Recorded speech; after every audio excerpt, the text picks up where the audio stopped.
Good evening everyone. इसी आज के दिन क्लास रखने के लिए सबसे पहले आई वांट टू अपोलोजाइज़ कि आप लोग बिहू मनाने के मूड में आ गए और फिर मैंने आज क्लास रख दिया। बट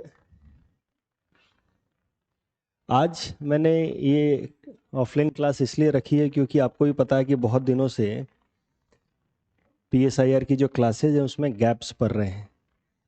पिछले 3 वीक से मैं बहुत ट्रैवल कर रहा हूँ। 21 दिनों में मैं लगभग 15 दिन गुवाहाटी से बाहर ही था। It became almost impossible for me to record PSIR lectures. Newspaper analysis में जैसे तैसे कर पा रहा था। तो पिछले 3 वीक से मार्क्स से संबंधित मुझे लगता है एक एक वीडियो ही आ रहा है। ठीक है, पहला वीडियो 1-2-3 वीक पहले आया, फिर ऐसे करके वीडियोज़ आ रहे हैं।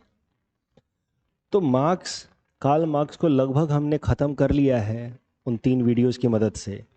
बट चूँकि इतने गैप्स पड़ गए हैं और कुछ छोटे मोटे कॉन्सेप्ट्स मार्क्स से संबंधित बचे हुए हैं जो फिर अलग से एक वीडियो बना करके फ्लो मेंटेन करने में मुझे प्रॉब्लम हो रही थी। I was not able to visualise कि how to cover it. Daily होता है तो एक कंटिन्यूटी बनी रहती है। सो आई डिसाइडेड कि एक ऑफलाइन क्लास बुला ली जाए और जो भी मैंने मार्क्स से संबंधित बातें आपको बताई हैं वो भी क्विकली रिवाइज करा दूँ, प्लस जो थोड़े बहुत गैप्स हैं वो भी कवर करा दूँ। इसके साथ आज हम लोग मार्क्स को ख़त्म कर लेंगे and then will move to the next thinker Gramsci. साथ ही साथ I wanted to meet you face to face to convince you कि I am very much committed to these lectures. मुझे जैसे जैसे भी टाइम मिलेगा मैं मैनेज करूँगा and I will complete it. Fine. तो मार्क्स को क्विकली रिवाइज कर लेते हैं, जो भी हमने पढ़ा था, फिर कुछ नई बातें देख लेंगे और इसके साथ ही आज कार्ल मार्क्स को हम लोग कंक्लूड कर लेंगे। इसी आपको मैंने बताया है कि Marx was very much influenced by Hegel. मुझे लगा नहीं था कि इतने सारे लोग आ जाएंगे। ठीक है ना, अब तो क्लास काफ़ी इंटरैक्टिव हो जाएगी। चलिए, अच्छी बात है। बट डोंट वरी, मैं 1 या 1.5 आवर्स में रैप अप करने की कोशिश करूँगा, सब कुछ कंप्लीट कर दूंगा। डोंट वरी, बहुत ज़्यादा डिले करूँगा नहीं मैं। जितना जल्दी हो पाएगा उतना जल्दी मैं कर दूंगा। तो Marx was heavily influenced by Hegel, another German philosopher, right. Hegel ने कैसे उनको इंस्पायर किया उसको समझाने के लिए मैंने थोड़ा सा मेटाफिजिक्स का हेल्प लिया था। मेटाफिजिक्स क्या होता है? Attempt to search ultimate reality, कि दुनिया की वास्तविक सच्चाई है क्या। जो मेटाफिजिशियंस होते हैं उनको 3 पार्ट में कैटेगराइज किया जाता है। मोनोइस्ट, जिनको लगता है कि दुनिया में आखिरी सच्चाई बस एक ही है। देन डुअलिस्ट, दे बिलीव कि अल्टीमेट रियलिटी 2 है। ठीक है। एंड प्लूरलिस्ट, जिनको लगता है कि अलग अलग रियलिटी से मेरा मतलब है दुनिया किन चीज़ों से बनी है। आप वैसे भी सोच सकते, किन चीज़ों से बनी है। तो मेटाफिजिसिस्ट 3 तरीके के होते हैं। साइंटिस्ट लोग जनरली इस कैटेगरी में आएंगे। उनको लगता है कि देखो ना किन किन चीज़ों से बनी है, हीलियम है, हाइड्रोजन है, लिथियम है, अलग अलग अलग अलग एटम्स। ठीक है, वो सब तो अलग अलग ही हैं। बट ऐसा नहीं है कि सिर्फ साइंटिस्ट इस कैटेगरी में आते हैं, कई सारे फिलोसोफर्स भी हैं। इसमें एक फिलोसोफर है लेबनीज, इनके बारे में आपको जानना नहीं है, पॉलिटिकल साइंस पढ़ रहे हैं तो। उनकी थ्योरी है मोनाडोलॉजी। ही ऑल्सो बिलीव्स कि ultimate reality is many, there are many types of ultimate realities. As humans, we are limited in our capacity, and that is why we can understand 1 or 2 ultimate reality. Dualist, ये लोग सोचते हैं कि चाहे जो भी है, सारे एलिमेंट जो हैं है तो अल्टीमेटली मैटर ही। सब कुछ बना तो इसी धरती से है, तो है अल्टीमेट रियलिटी एक तो मैटर है। इसको हम कैसे रिजेक्ट कर दें? ये है, बट हाइड्रोजन, हीलियम, लिथियम, ये वो सब हैं अल्टीमेटली मैटर, सबका गुण एक जैसा है। बट इसके अलावा there is another reality, that is soul, क्योंकि इसमें और मुझ में अंतर है और वो अंतर सोल है। तो ड्यूअलिस्ट लोग ऐसा मानते हैं कि अल्टीमेट रियलिटी या दुनिया दो चीजों से बनी है। And then there are monist, वो कहेंगे कि देखो ultimate can not be two. Logically सबसे कंसिस्टेंट ये लोग, अल्टीमेट चीजें दो नहीं हो सकती, एक ही होंगी। ठीक है, सर्वोच्च सर्वोपरि दो चीज कैसे हो सकता है, एक ही होगा। अब इनके सामने दो ही ऑप्शन है, या तो माने कि अल्टीमेट रियलिटी मैटर है, सोल जैसी कोई चीज होती नहीं, या माने कि अल्टीमेट रियलिटी सोल है, मैटर जैसी कोई चीज होती नहीं। तो ये है मोनोइस्ट लोग।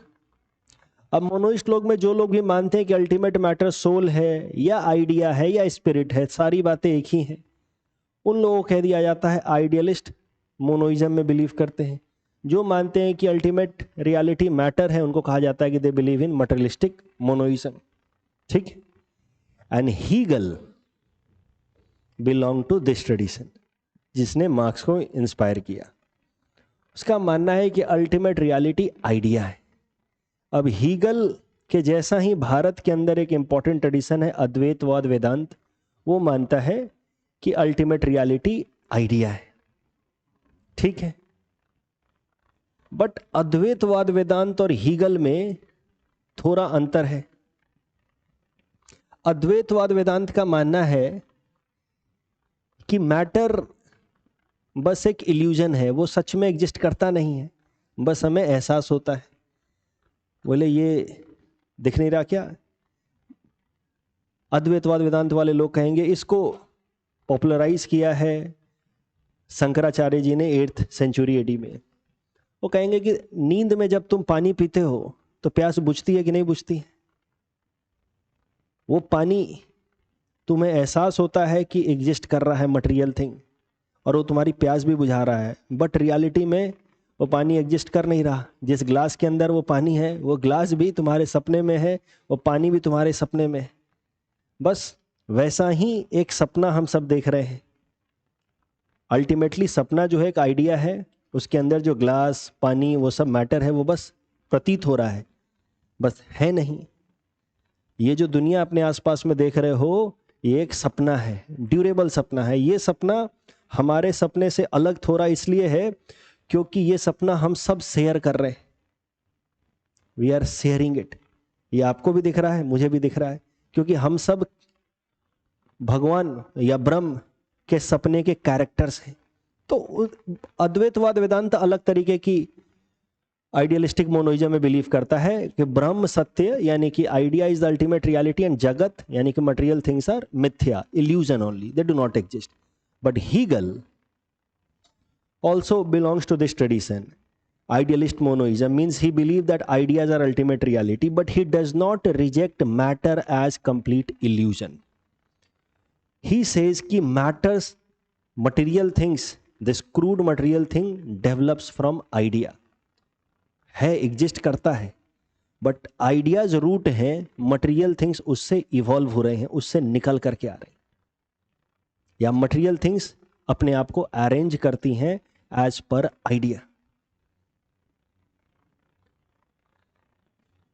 इसका क्या मतलब है? जब मैं बैकएंड से पढ़ाता था तो मुझे बड़ा कंफ्यूजन भी, ये डाउट भी रहता था कि आप समझ पा रहे हैं कि नहीं समझ पा रहे हैं। तो इस कारण से मैंने ऑफलाइन की क्लास बुलाई है। आप देखिए, पहले हमने साइकिल बनाया होगा, फिर हमें लगा कि इसको थोड़ा और बेहतर बना सकते हैं, तो हमने बाइक बना दी, राइट? तो आइडिया पहले आया कि मूवमेंट के लिए, लोकोमोशन के लिए एक इस तरीके का इक्विपमेंट बनाया जा सकता है, ठीक है। और वो आइडिया में चेंज आया कि नहीं नहीं, इसको अगर यार साइकिल को खुद पैडल मारना पड़ता है, बड़ा मेहनत लगता है, कुछ ऐसी चीज लगा दो जो खुद चले, तो उसमें इंजन फिट कर दिया तो बाइक हो गया। बाइक को बैलेंस करना पड़ता है, तो उसमें दो बाइक को जोड़ दिया तो कार जैसी चीज बन गई, स्पेस भी बढ़ गया। उसको कवर कर दिया, बारिश से भीगने से बचा दिया। तो आइडिया के हिसाब से मैटर अरेंज हो रहा है। तो idea is the core. Matter तो क्या है बेचारा, वो बस एग्जिस्ट कर रहा है। इस आई होप आप समझ रहे हैं हीगल क्या कह रहे हैं कि आइडिया डिटरमाइंस कि how matter will get arranged, and in that sense idea is fundamental and idea is the reality. Hegel का ये जो कॉन्सेप्ट है उसी के ऊपर यूपीएससी ने एक बार एसए में एक टॉपिक पूछ लिया था, रियल इज रैशनल। 2021 या 22 में ये एसए टॉपिक आया था। जो भी मटेरियल चीजें एग्जिस्ट कर रही हैं वो हमारी रीजनिंग के हिसाब से एग्जिस्ट कर रही हैं। ये नोटबुक आपका वैसा ही क्यों है, अलग तरीके का क्यों नहीं है, ट्रायंगुलर क्यों नहीं है? फॉर एग्जांपल ये नोटबुक ट्रायंगुलर क्यों नहीं है, ऐसा क्यों नहीं है? क्योंकि फिर लिखने में प्रॉब्लम होती। लॉजिक है, इस कारण से ये मैटर को उस हिसाब से अरेंज किया गया है। तो this is real existent thing and it is designed as per reasoning. Real is rational. ये है हीगल। और हीगल के इसी कॉन्सेप्ट के बेसिस पे फिर हीगल कहते हैं कि जो अल्टीमेट आइडिया है वो है Geist, and Geist manifest itself in form of nature. Nature में मैटर भी होता है, आइडिया भी होता है, but idea is more fundamental. Idea decides कि मैटर किस हिसाब से अरेंज होगा। ठीक है, हम लोग समाज में आप देखते हैं ना, जिस तरह की चीजें पहले जैसे घर बनते थे, उस घर में थोड़ा और चेंज किया कि नहीं इससे और बेहतर हो जाएगा, फिर और चेंज किया, फिर और चेंज किया, फिर और चेंज किया। ठीक है, नए चैलेंजेस आते हैं तो उस चैलेंजेस को डील करने के लिए हम लोग फिर कुछ और करते हैं। जैसे अब मैं मोटर व्हीकल्स की बात कर रहा था, तो मोटर व्हीकल्स के कारण एक कन्फ्लिक्ट आया इन the form of global warming या एयर पॉल्यूशन, तो उसको डील करने के लिए इलेक्ट्रिक व्हीकल लेकर के आए। इलेक्ट्रिक व्हीकल से संबंधित कोई और समस्या आएगी तो फिर उसको डील करने के लिए कुछ और लाएंगे। तो इलेक्ट्रिक व्हीकल बनाने के लिए जो मटेरियल चीजें थी वो तो पहले से एग्जिस्ट कर रही थी हमारे दुनिया में, लेकिन उसको अरेंज किया जा रहा है as per reasoning. Are you getting? That is his idealism, his believe in ultimate realities idea. और वो कहते हैं कि आइडिया अपने आप को, जिसको वो कहते हैं गाइस्ट, वो मैनिफेस्ट करेगा नेचर के फॉर्म में। वो जब मैनिफेस्ट करेगा नेचर के फॉर्म में एकदम बेसिक तरीके से, तो उसको लगेगा कि ना अभी मैं अपने आप को रियलाइज नहीं कर पा रहा हूं। तो अल्टीमेट आइडिया है परफेक्ट, उसने अपने आप को मैनिफेस्ट किया एक बेसिक नेचर के फॉर्म में, पेड़ पौधे जंगल झाड़। उसको लग रहा है कि इससे और बेहतर हो सकता है। So conflict in idea leads to new type of existence, new society, new political structure. क्या ये बात समझ रहे हैं? हम लोग ऑलरेडी डील कर चुके हैं।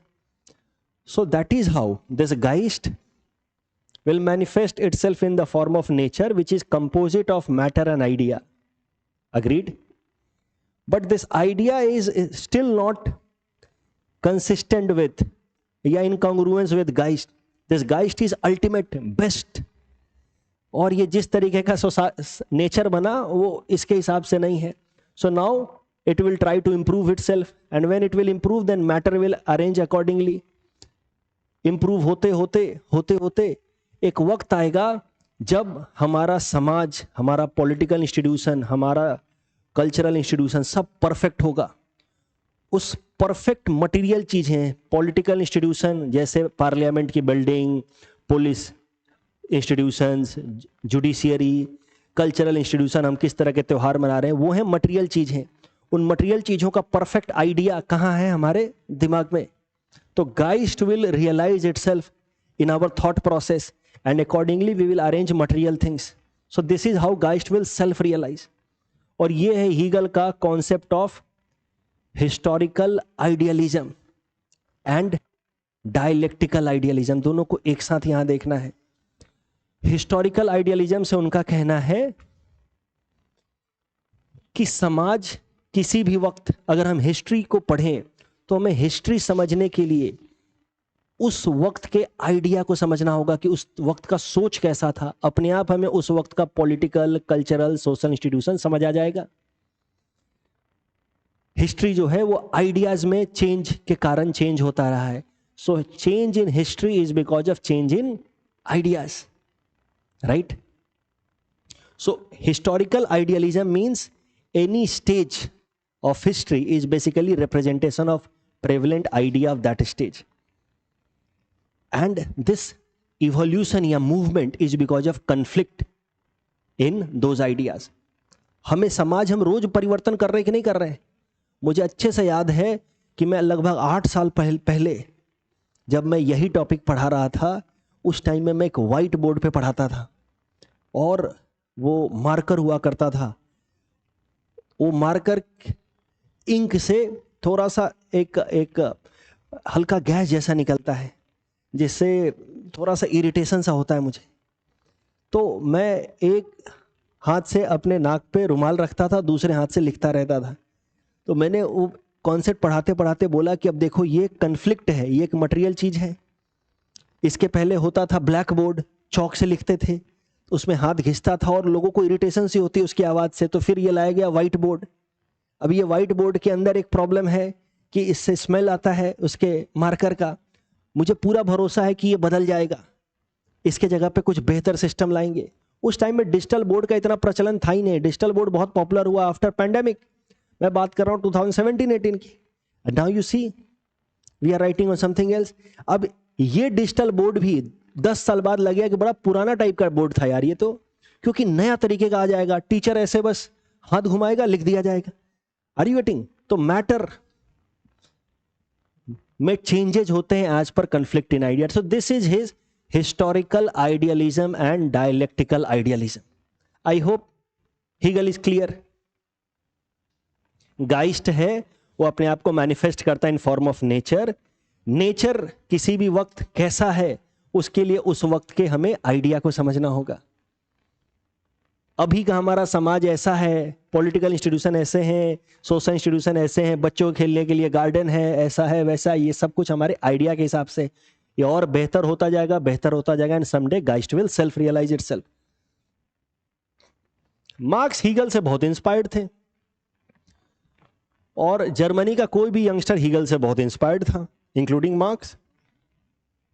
लेकिन धीरे धीरे सोचते सोचते मार्क्स को हीगल में एक बड़ी कमी सी दिखने लगी। सिर्फ हीगल में नहीं, हीगल जैसे तमाम थिंकर्स में, कि ये लोग ही हैं गरीबों के एक्सप्लॉयटेशन के पीछे का असली कारण।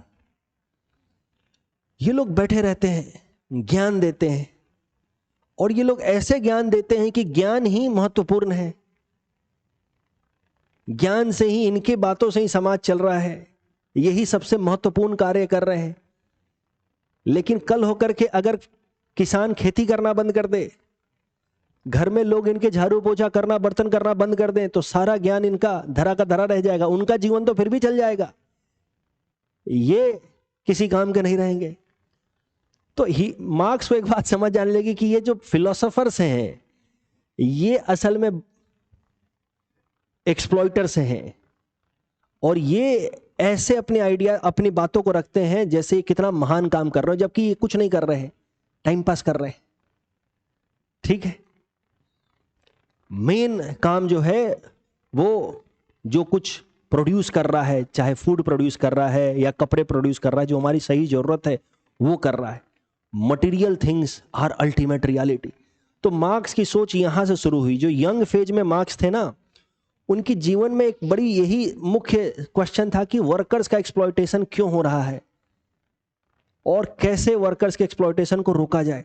सोचते सोचते उन्होंने कहा कि ये सोचने वाले लोग ही वर्कर्स के एक्सप्लॉयटेशन के पीछे का कारण है, क्योंकि वर्कर्स के काम को तो कभी रेस्पेक्ट मिला ही नहीं।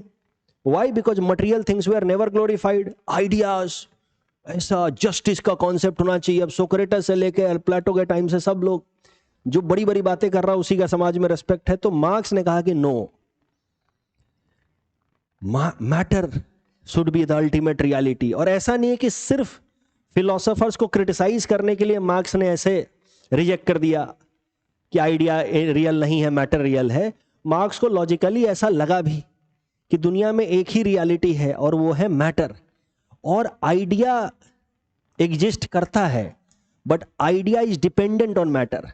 हीगल क्या कहता था कि matter is dependent on idea, ये है आइडिया और मैटर उस हिसाब से अरेंज हो रहा है। मार्क्स कहता है कि नो, मैटर है और मैटर के हिसाब से आइडियाज बनते हैं, मैटर इज मोर फंडामेंटल। इसको समझने के लिए एक एग्जाम्पल सुनिए।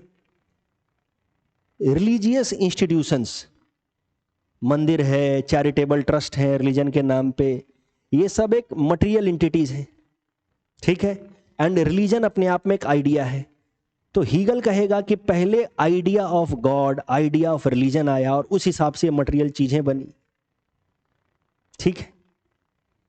मार्क्स कहेगा no, we first exist and we exist, we faced harsh conditions of this world, this life. तकलीफें हुई, जब तकलीफ होती है इंसान को तो उससे उसको राहत चाहिए होता है, और राहत ढूंढने के चक्कर में इंसान ने गॉड और रिलीजन नाम का आइडिया बनाया पहले। तो we exist first in order to think, and thinking से आता आइडिया, लेकिन थिंकिंग से पहले एग्जिस्टेंस चाहिए।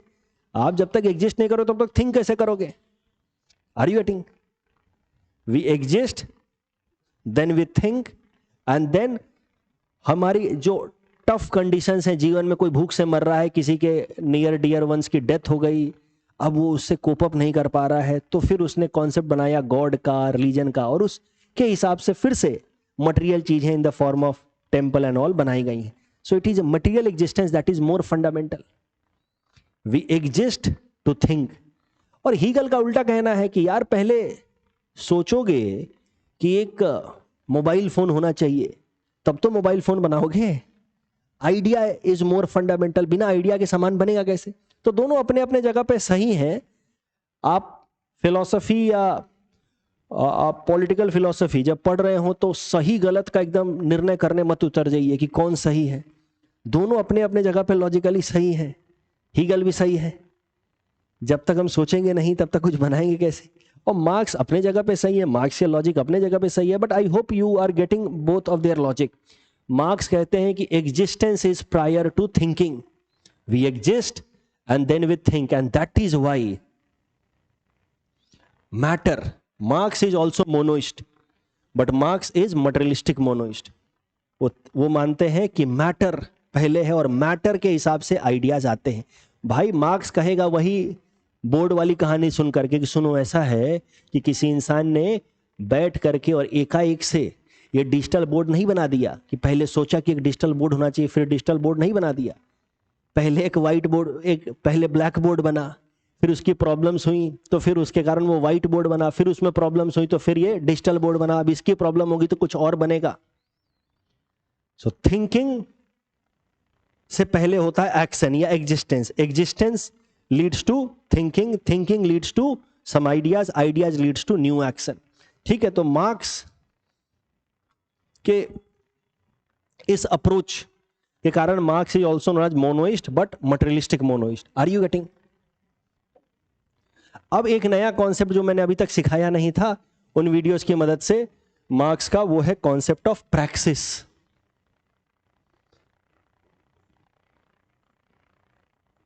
एक्शन या existence based thinking and then thinking based action। तो marks believed in praxis. Praxis मतलब we have to first of all live, experience material things, and then on that basis we develop some idea. So existence is first, that leads to some ideas, and on that idea you create some new action या strategy। ठीक है, जैसे आप answer writing की बात करें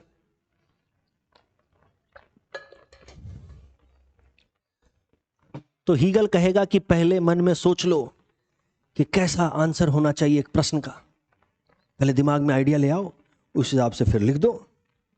idea precedes matter. Marks कहेगा पहले लिखो, फिर तुम्हें उसमें कमी दिखेगी तो फिर से इंप्रूव करोगे, अरे ये छूट गया, ये ऐसे लिखो। फिर दूसरी बार में फिर तुम्हें लगेगा कि इसमें भी कमी है यार, तो फिर लिखो, फिर लिखो। That is practice. I hope you are getting the difference between the two. Existence या action leads to thinking and then thinking should lead to next set of action, that is Marx. तो Marx has always suggested practice. Don't wait for perfect idea to come and then I will start acting. Act, ideas will come, then again on the basis of that ideas act, then again new set of ideas will come. Are you getting? This is his praxis. Fine. और Marx ने फिर क्या किया? Marx is also monoist, Hegel is also monoist, but Marx made Hegel walk on his head. Hegel ने दिया था dialectical idealism, marks ने दे दिया डायलेक्टिकल मटेरियलिज्म। हीगल ने दिया था हिस्टोरिकल आइडियलिज्म, मार्क्स ने दे दिया हिस्टोरिकल मटेरियलिज्म। कि समाज, मार्क्स ने वही कहा, मैटर के साथ शुरुआत होती है, गाइस्ट के साथ नहीं। और मैटर से आइडिया निकलता है, प्रैक्टिस, और ये मैटर से आइडिया निकलता है। मैटर इज मोर फंडामेंटल, और इसमें जो कन्फ्लिक्ट होता है वही फिर समाज को बदलता है। ठीक है, जैसे आप रूरल एरिया में चले जाएं तो वहां का जो फैमिली सिस्टम है वो एक आइडिया के बेसिस पे है। वहां पे ज्वाइंट फैमिली सिस्टम देखने को मिलता है। क्यों ज्वाइंट फैमिली सिस्टम देखने को मिलता है? क्योंकि वहां पे जो सबसे फंडामेंटल मटेरियल एंटिटी है वो है एग्रीकल्चरल लैंड, और खेती करने के लिए हमें ज्वाइंट फैमिली की जरूरत होती है कि एक आदमी खेती कर रहा है, दूसरा इरिगेशन दिख रहा है, तीसरा मार्केटिंग कर रहा है। शहरों में सब अपनी अपनी नौकरी कर रहे होते हैं। यहाँ पे जो कोर मटेरियल एंटिटी है वो है फैक्ट्रीज। फैक्ट्रीज में आप जाकर के चुपचाप से आपको काम करना है, वहां पे आपको और किसी की जरूरत नहीं है। उल्टा ज्वाइंट फैमिली होगा तो काम करने में तकलीफ हो जाएगी। रात को बैठ के गप्पे लड़ा रहे हो तो सुबह नौकरी पे कौन जाएगा? Are you getting? तो शहरों में आपको न्यूक्लियर फैमिली दिखेगा। सो ये जो आइडिया है, कल्चर है, इसके पीछे फंडामेंटल एंटिटी क्या है? मैटर। ठीक है, हर जगह पे मार्क्स के इसी कॉन्सेप्ट को हिस्टोरिकल मटेरियलिज्म तो कहते ही हैं, इसको हम लोग मार्क्स के इस कॉन्सेप्ट को इकोनॉमिक डिटर्मिनिज्म भी कह सकते हैं। Economy decides. एक जगह एक डिबेट में था मैं, तो वहां चर्चा हो रही थी कि आखिर अटेंशन स्पैन कम क्यों होता जा रहा है। और फिर ये हर जगह है, क्रिकेट से लेकर के फिल्मों में से लेकर के हर जगह। म्यूजिक, पहले कोई भी गाना 7-8 मिनट का होता था, अब 2 से 3 मिनट का गाना होता है तो लंबा बोलते हैं। क्रिकेट, टेस्ट क्रिकेट कोई देखना नहीं चाहता, वनडे क्रिकेट भी मर रहा है, सब लोग T20 की तरफ जा रहे हैं। अब T10 का दौर आ रहा है। क्यों हो रहा है ऐसा? क्योंकि इन सब में पैसा ज्यादा है। T20 में पैसा ज्यादा है, इसीलिए सारे खिलाड़ी उसी हिसाब से खेल रहे हैं। टेस्ट क्रिकेट अगर उनको खिलाया भी जा रहा है तो 2 दिन में आउट हो जाते हैं। So it is economy that determines our actions या स्टेटस इन द सोसाइटी, या और दूसरे शब्दों में कहें तो behaviour. Are you getting? So historical materialism of Marx, another way it is also known as economic determinism. Are you able to rely? जिस तरीके का इकोनॉमिक सिस्टम होगा, समाज का कल्चर और लोगों का सोचने का तरीका वैसा ही होगा। ठीक है, तो जिस जगह पे ज्यादा पैसा दिखेगा लोग वो एक्टिविटी ज्यादा करेंगे, उस हिसाब से अपने आप को अरेंज करेंगे। फाइन। तो आज के टाइम में अगर कोई बच्चा क्रिकेटर बनना चाह रहा है तो टेस्ट क्रिकेट की प्रैक्टिस कम करेगा, वो T20 स्टाइल में प्रैक्टिस ज्यादा करेगा। Economic determinism. ठीक है, चलिए, तो मार्क्स ने क्या किया?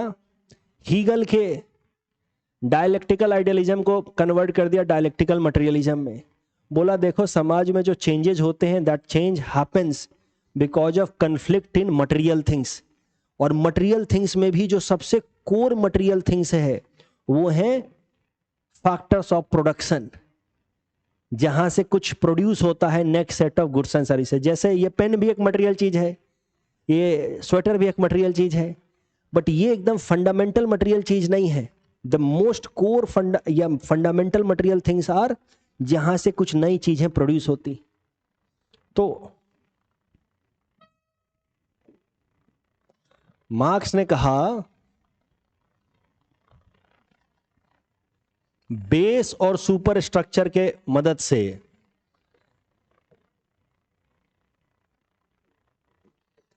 आपको मार्क्स का हिस्टोरिकल मटेरियलिज्म समझ आ जाएगा।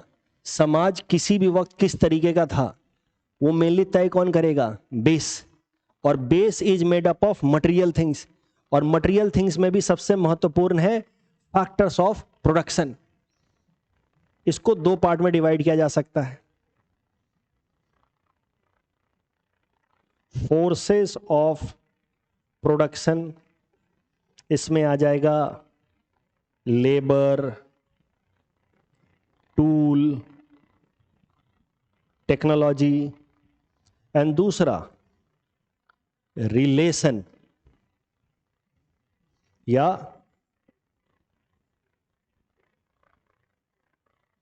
Power dynamics.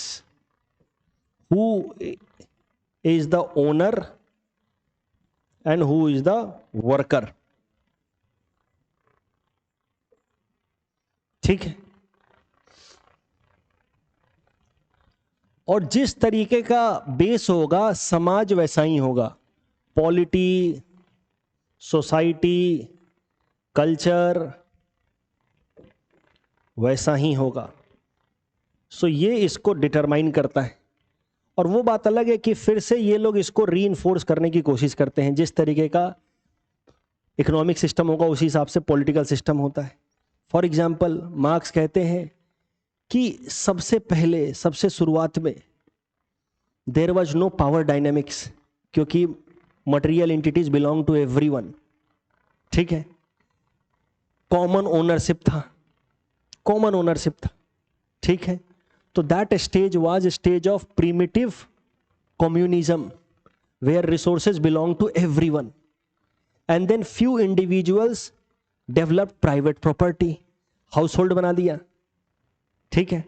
अब जिसने भी घर बना लिया, अपना बैकयार्ड बना लिया, वो हो गया ओनर या मास्टर, और जो ऐसा नहीं डेवलप कर पाए वो हो गए slave. And then emerged a new set of system जिसको कहा गया है स्लेवरी। अब स्लेवरी सिस्टम में ये दोनों चीजें होंगी। फैक्टर्स ऑफ प्रोडक्शन, जैसे वर्कर जो है उसका लेबर जो है, जो स्लेव है उसका लेबर जो है वो फूड ग्रेन्स को ग्रो करने में काम आ रहा है। बेसिक तरीके के टूल्स, टेक्नोलॉजीज होंगे। ठीक है। And power dynamics is there. लेकिन जो वर्कर है या स्लेव है उसका होगा exploitation, and because of that exploitation there will always be a situation of conflict, hostility.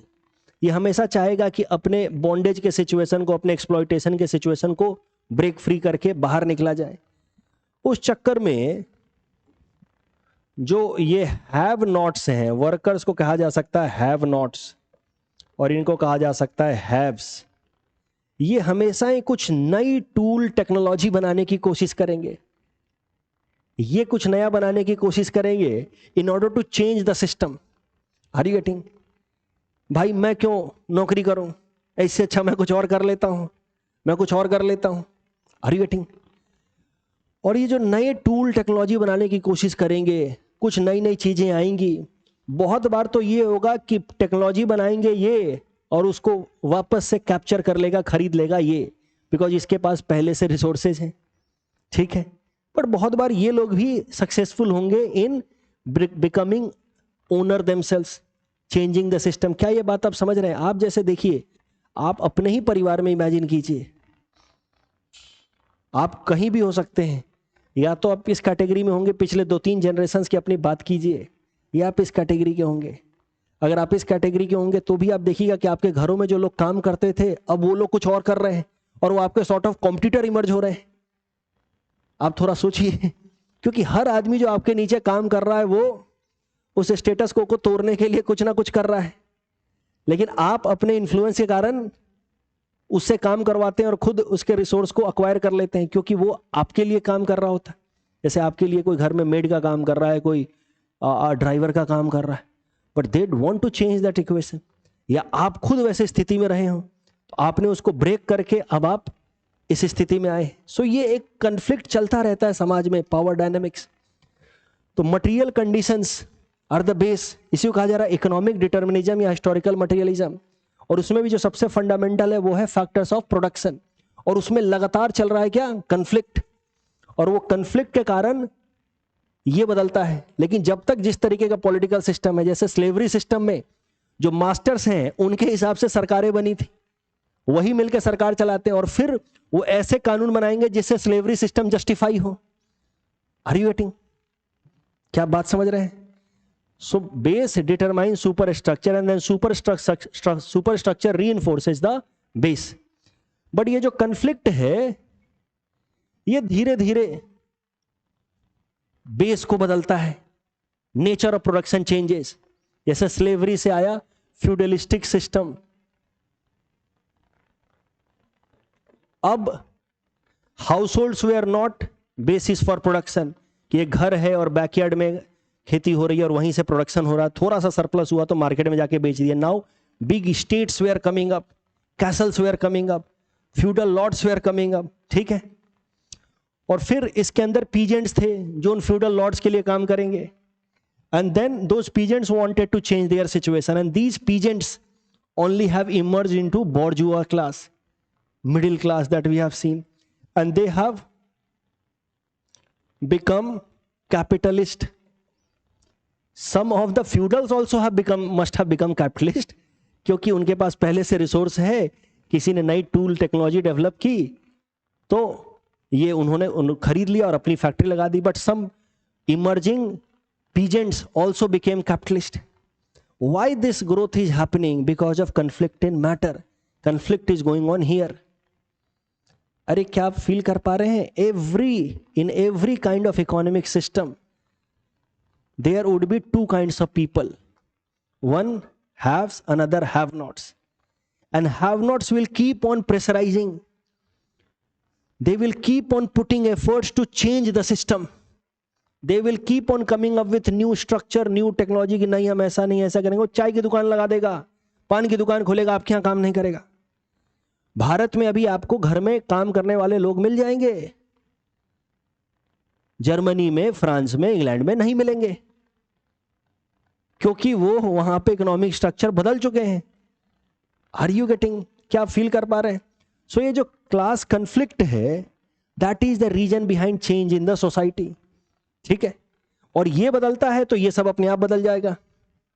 अब आज के टाइम में कोई घर में आता है तो आप ये नहीं कहते हैं, जैसे आपने मान लीजिए टीवी सीरीज देखी हो हाउस, वो बहुत सारे आपने देखे होंगे, गेम ऑफ थ्रोन्स, तो बड़े किंग आ रहे हैं तो छोटे किंग उनको झुक करके सलाम कर रहे हैं, फिर उस छोटे वाले को और छोटे वाले प्रणाम कर रहे हैं। आज ऐसा नहीं होता, बिकॉज इकोनॉमिक सिस्टम है चेंज, तो अकॉर्डिंगली पॉलिटिकल सिस्टम है चेंज्ड। Are you getting? वो फ्यूडल सिस्टम था, अब कैपिटलिस्टिक सिस्टम है। ये तय करता है कि ये कैसा होगा और ये फिर इसको रीइंफोर्स करने की कोशिश करता है। 20-30 साल पहले तक गाने बनते थे, मेरे देश की धरती सोना उगले, और ये सब गाने ही चलते थे। आजकल कहां बनते हैं? क्योंकि अब भारत हमारा कृषि प्रधान देश नहीं रहा है शायद से जितना पहले था, अब वो बदल रहा है। और खासकर फिल्म देखने वाली जो जनता है वो अब अलग है। और पहले एग्रीकल्चर करने वाले लोग 80-90% थे, वो घट करके अब 45 हो गए हैं, वो लगातार घट भी रहा है। तो इकोनॉमिक एंटिटीज डिटरमाइन कैसा गाना होगा, कैसे म्यूजिक होगा। बिहू हम मना रहे हैं, अच्छी बात है, क्योंकि वो एग्रीकल्चर से रिलेटेड है। Are you getting? वो हम लोग कल्चर को जिंदा रखने के लिए, आप कल्चर को कंटिन्यू करने के लिए शहरों में भी रह करके गांव में जाकर के बिहू मना रहे हैं, एग्रीकल्चर से रिलेटेड है। लेकिन बिहू का जो जोश होगा शायद से, आई कैन नॉट से इट विद सर्टेनिटी, जो उसका ओरिजिनल फ्लेवर होगा वो थोड़ा थोड़ा बदल रहा होगा as per the new system. वो पहले एकदम जैसे एग्रीकल्चर के जैसा था, बिहू चलता रहेगा, बट उसका मनाने का तरीका थोड़ा बदलता रहेगा as per the change in the society. Are you getting? ये बदलेगा तो ये बदलेगा उस हिसाब से। जैसे अब हम दिवाली मनाते हैं तो पहले दिए लगाते थे, अब इलेक्ट्रिसिटी वाला वो लगा देते हैं। Are you getting? Change in society. और यहां पे मैं एक नया कॉन्सेप्ट बस दे देता हूं, तो ये आपको दिख रहा है, historical materialism and dialectical materialism. Conflict in material things leads to change in society. क्या आपको बात समझ आ रही है? और किसी भी वक्त समाज कैसा था उसको समझने के लिए उस वक्त का मटेरियल कंडीशन को समझ लीजिए कि उस टाइम में who was haves, who were have nots. आपको उस वक्त का समाज समझ आ जाएगा। हैव्स के हिसाब से, इनके इंटरेस्ट के हिसाब से ये सब कुछ बना होगा। तो आपको अगर उस वक्त का कल्चर, पॉलिटिकल सिस्टम समझना है तो आप देख लीजिए कि उस वक्त के पावर डायनेमिक्स में who were the powerful people, as per their interest these entities must be aligned. क्या आपको बात समझ आ रही है? और यहां से यहां के लिए मार्क्स ने एक बात कही थी कि स्मॉल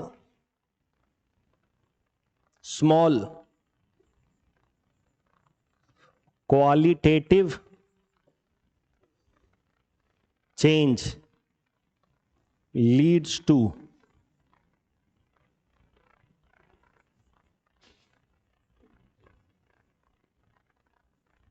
क्वांटिटेटिव चेंज। दिखता नहीं है लेकिन बदलाव रोज होता रहता है, और थोड़ा थोड़ा बदलाव होता है, एकाएक से वो बदलाव एक मेजर चेंज दिखने लगता है। तो ऐसा नहीं है कि आज तक स्लेवरी सिस्टम फॉलो कर रहे थे, फिर कल होकर के दुनिया भर में कन्वेंशन हुआ कि आज से हम फ्यूडलिज्म में जा रहे हैं। No, small qualitative change leads to quantitative change. Are you getting? उस कॉन्टेक्स्ट में वो कह रहे हैं। बट मार्क्स कहते हैं कि देखिए, ये कैपिटलिस्टिक सिस्टम जो है ना, इसमें एक्सप्लॉइटेशन अपने पीक पे पहुंच चुका है। फाइन, क्योंकि जैसे जैसे फैक्टर ऑफ प्रोडक्शन बदलता जाता है, एक्सप्लॉइटेशन का लेवल बदलता जाएगा, चेंज होता जाएगा। एक वर्कर से तुम कितना काम कराओ घर में, एक अपने, मान लीजिए कि आपने किसी को नौकर रखा है, मान लीजिए घर में खाना बनाने के लिए, उसको आप कितना, उसका स्किल है, दिन में 10,000 कमाने का, आप मैक्सिमम उसको 5,000 दे सकते हो। लेकिन जैसे जैसे टेक्नोलॉजिकल डेवलपमेंट होता जाता है, एक आदमी का स्किल है 1 करोड़ कमाने का, लेकिन उससे 1 करोड़ का काम करवाओगे, दोगे सिर्फ 10 लाख, 90 लाख रुपए तुम प्रॉफिट कमा लेते हो। सो मार्क्स कहते हैं कि with change in this system the level of exploitation will also increase. ठीक है, वो लेवल ऑफ एक्सप्लॉयटेशन कैसे बढ़ रहा है वो मैं आगे थ्योरी ऑफ सरप्लस वैल्यू भी सिखाऊंगा। एंड देन मार्क्स सेज कि after this capitalist system there will be a revolution. Revolution के बाद आएगा एक सोशलिस्टिक सिस्टम। ठीक है, socialistic system will be result of या revolution, and this will be a transition. ये कुछ समय के लिए होगा, क्योंकि यहां पे कैपिटलिस्टिक सिस्टम में ये एक्सप्लॉइट कर रहे हैं वर्कर्स को, वर्कर्स एकाएक से साथ आएंगे, रिवोल्ट कर देंगे, और फिर वो कैपिटलिस्ट लोगों को या तो मार मार के खत्म कर देंगे। कैपिटलिस्ट लोगों के हिसाब से जो सरकारें काम कर रही हैं, क्योंकि polity also gets decided by the economic system, इनको भी खत्म कर देंगे। उनमें से कुछ लोग जो हैं, there will be a revolution, workers will revolt against the capitalist bourgeois, proletariats will revolt against the bourgeois, or workers will revolt against the capitalist, and the capitalist will either be eliminated, some of the capitalists who will survive will also accept to become a worker themselves। और इस तरीके से there will be a transition phase, जब अब पहले capitalist exploit कर रहा था वर्कर्स को, अब वर्कर्स एक्सप्लॉइट करेगा कैपिटलिस्ट सिस्टम को, दबा के रखेगा कि वापस से कैपिटलिस्ट सिस्टम इमर्ज ना हो जाए। इस स्टेज को कहा गया है सोशलिस्टिक स्टेज या dictatorship of proletariat. Earlier they were acting as dictator, now proletariats will act as dictator. Are you getting?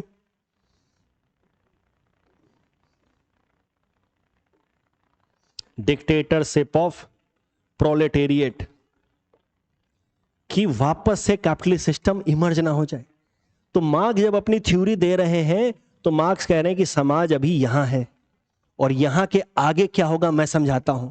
और मार्क्स कह रहे हैं कि अब होगा रिवॉल्यूशन, फिर आएगा सोशलिस्टिक सिस्टम, और socialistic system will be the stage of dictatorship of proletariat, and then ultimately will be attend communism.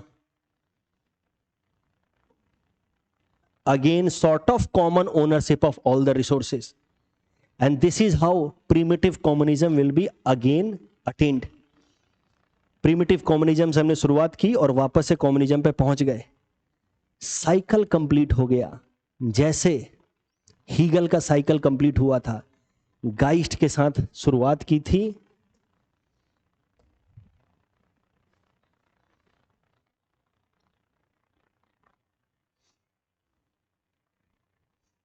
Hegel का साइकिल कंप्लीट हुआ था, याद है?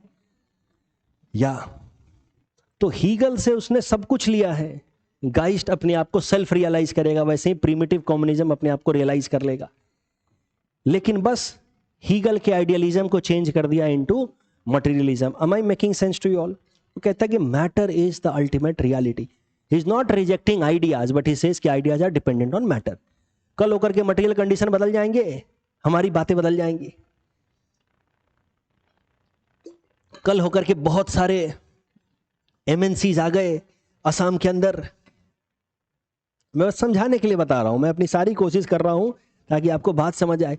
खूब सारी प्राइवेट नौकरियां आने लगी, अच्छी अच्छी ल्यूक्रेटिव नौकरियां आने लगी। तो हो सकता है कि यंगस्टर्स का ये आर्गुमेंट कि मैं सिविल सर्विस में जाना चाहता हूं देश की सेवा करने के लिए, हर यंगस्टर अभी यही कह रहा है, वो आर्गुमेंट धीरे से बदल जाए कि देश की सेवा तो बिजनेस करके भी हो सकती है, रिसोर्स क्रिएटर होना चाहिए, एम्प्लॉयमेंट जनरेटर होना चाहिए। Argument will change, thought process will change the moment material conditions do change. Are you getting? तो ये हैं हीगल और मार्क्स। अब मार्क्स का आई जस्ट होप कि आपको historical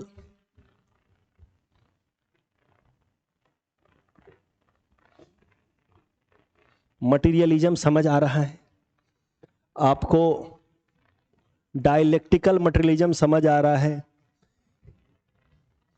historical materialism is very much similar to economic determinism, ठीक है? मार्क्स के अंदर जो डायलेक्टिकल मटेरियलिज्म है, it is actually also can be called technological revolution. हर स्टेज में से बदले में जो दूसरा स्टेज है उसमें मेन अंतर क्या आ रहा है? टूल, टेक्नोलॉजी, नए सिस्टम्स आ रहे हैं। और वो कौन बना रहा है? जो उस स्टेज का डिप्राइव्ड सेक्शन है, वो कुछ नई टूल टेक्नोलॉजी बना रहा है ताकि वो उसकी स्टेटस बदले। Making sense? समाज बदलता रहेगा। अब हम लोग थोड़ा आगे चलते हैं। यू सी, मार्क्स हमेशा से एकदम क्रांतिकारी थॉट वाले नहीं थे। मार्क्स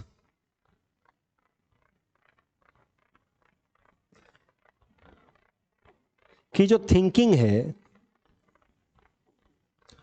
वो एक उसमें शिफ्ट देखने को मिलता है 1845 के ऑनवर्ड्स। उसके पहले के मार्क्स की थिंकिंग को या मार्क्स को कहा जाता है यंग मार्क्स, क्योंकि इसके पहले की उनकी सोच थोड़ी सी अलग थी। इसके बाद के मार्क्स को कहा जाता है मैच्योर मार्क्स, क्योंकि यहां पे इनका अप्रोच बदल गया। जो यंग मार्क्स है, इसका मेन जो कंसर्न था वो था कि वर्कर्स क्यों एक्सप्लॉइट हो रहे हैं और उनके जीवन को कैसे बेहतर बनाया जा सकता है। सोचते सोचते सोचते सोचते यंग मार्क्स ने तमाम बातें कह डाली, economic determinism, factors of production and all. और फिर उनको धीरे धीरे समझ आने लगा कि जब तक फैक्टर्स ऑफ प्रोडक्शन नहीं बदलेगा तब तक वर्कर्स की स्थिति नहीं बदलेगी।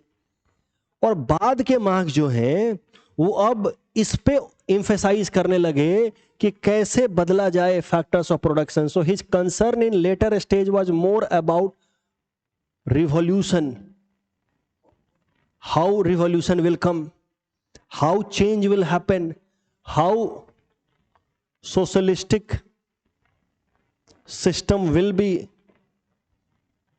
ठीक है, यंग मार्क्स जो है वो एक थिंकर टाइप आदमी है, फिलोसोफर टाइप आदमी है। उसको लग रहा है कि वर्कर्स एक्सप्लॉइट हो रहे हैं, क्यों हो रहे हैं। और यंग मार्क्स ने सबसे पहले जो अपनी थ्योरी दी है वो है ह्यूमन कंडीशन या एसेंस ऑफ ह्यूमन, कि what it means to be a human. ठीक है, इंसान होने का मतलब क्या है, और वो कहता है कि इंसान होने का मतलब है कि आप क्रिएटिविटी को एंजॉय करें। हर आदमी का कुछ करने का मन करता है, कोई नेचुरली पेंटिंग में अच्छा होता है, कोई सिंगिंग में अच्छा होता है। And to be human is to explore your creativity in which you feel you are good.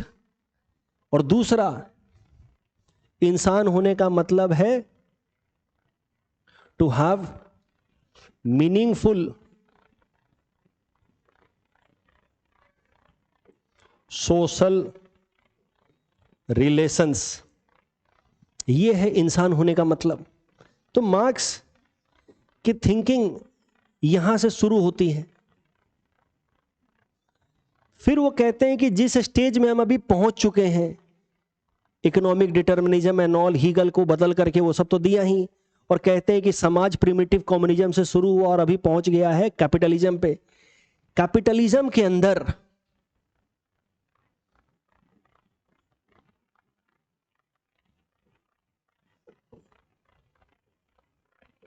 ये दोनों खत्म हो गए,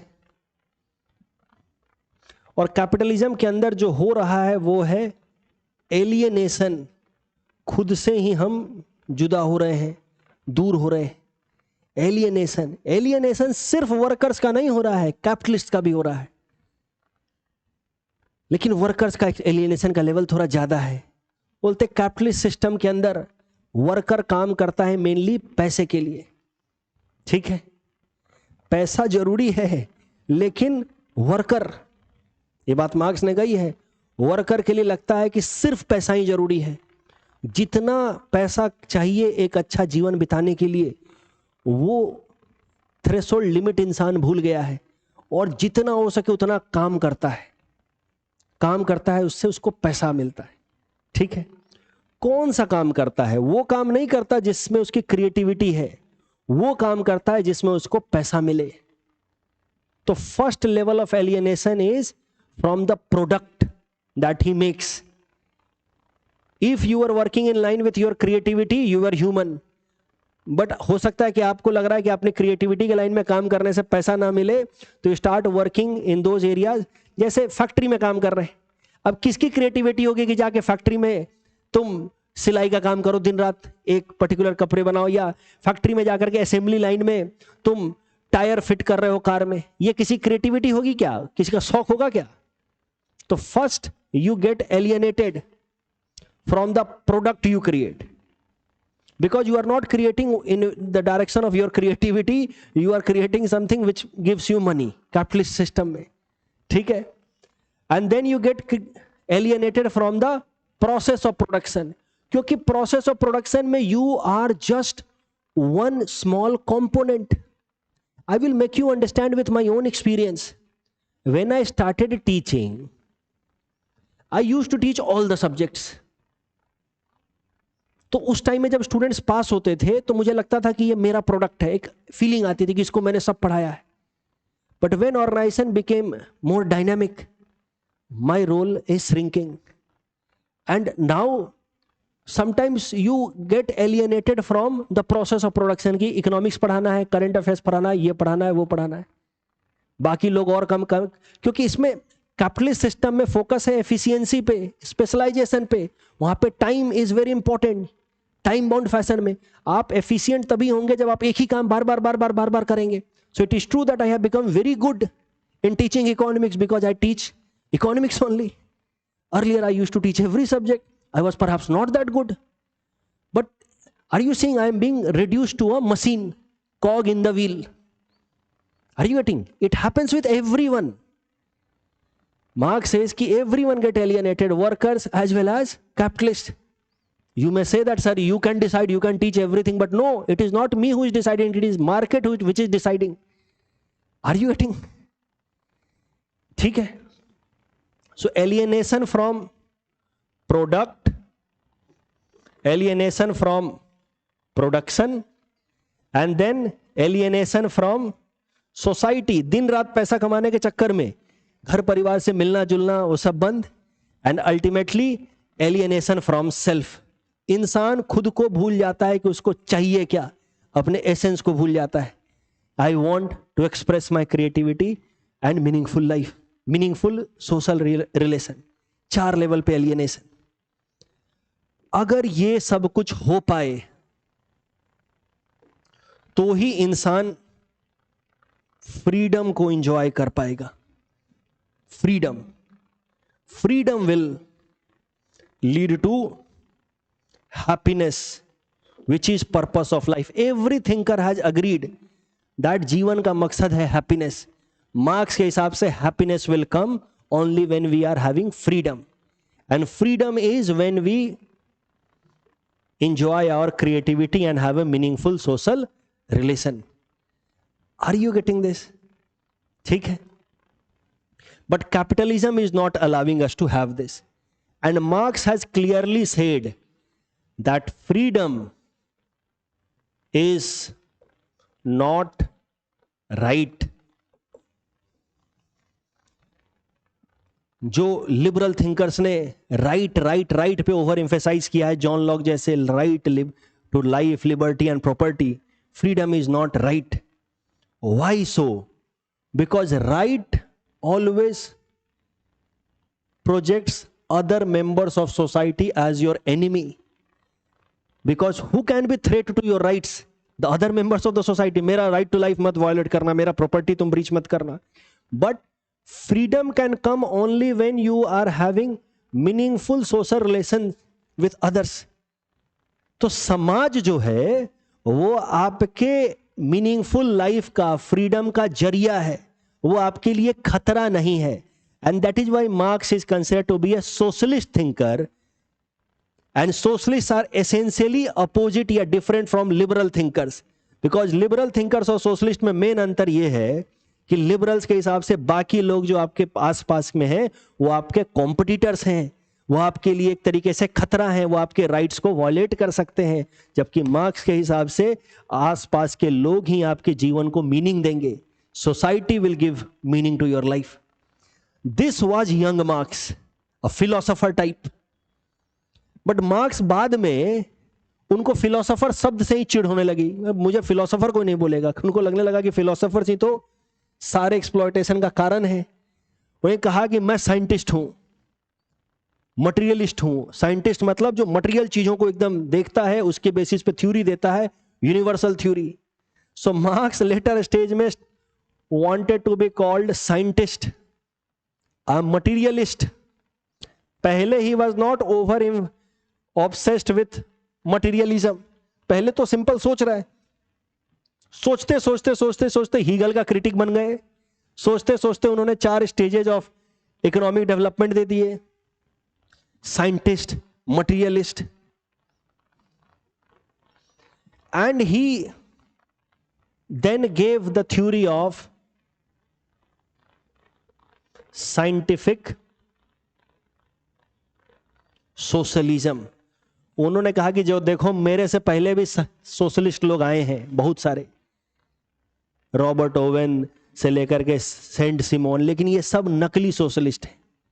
ये लोगों को पता ही नहीं है कि कैसे सोशलिज्म आएगा, क्या होगा सोशलिज्म का असली मतलब. एंड मार्क्स सेड कि I am true socialist because I am explaining socialism in completely scientific manner. जैसे ग्रेविटी विल पुल, अर्थ का gravitational force will pull this pen and it definitely will fall down, वैसे ही I am saying कि capitalism के बाद definitely socialistic system आएगा. This will happen definitely. It's a scientific thing, and that is how Marx is known as scientific socialist, because he explained socialism in different manner and he explained socialism as a scientific theory. अब ये जो obsession है ना marks का कि मैं बताऊंगा एकदम डिटर्मिनिस्टिक तरीके से कि क्या होगा, कैसे होगा, यही ऑब्सेशन के बाद लोग कहते हैं यार तुम बदल गया, अब तुम थिंकर नहीं रहा, तुम्हारे अंदर अब एक अलग भावना दिख रही कि कैसे क्रांति आएगी और क्या होगा, और अपनी थ्योरी को तुम बार बार बार बार बार बार जस्टिफाई करने के लिए तुम अलग अलग आर्ग्यूमेंट दे रहा है. राइट? याद कीजिए प्लेटो के टाइम में मैंने एक थिंकर के बारे में बताया था, कार्ल पॉपर. कार्ल पॉपर ने कहा था कि प्लेटो और मार्क्स जैसे लोग एनिमी ऑफ ओपन सोसाइटी हैं, क्योंकि अपनी थ्योरी दे देते हैं और उसको जस्टिफाई करने के चक्कर में फिर हिस्ट्री का सिलेक्टिव एग्जाम्पल पिक करके अपने आप को जस्टिफाई करते हैं। एनिमी ऑफ ओपन सोसाइटी याद है?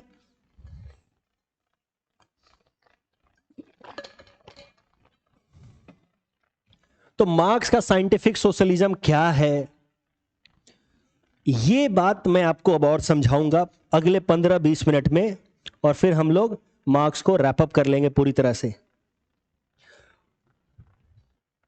ये कॉन्सेप्ट मैं ऑलरेडी आप लोगों को सिखा चुका हूं जब मैंने आप लोगों को इकोनॉमिक्स पढ़ाया था। तो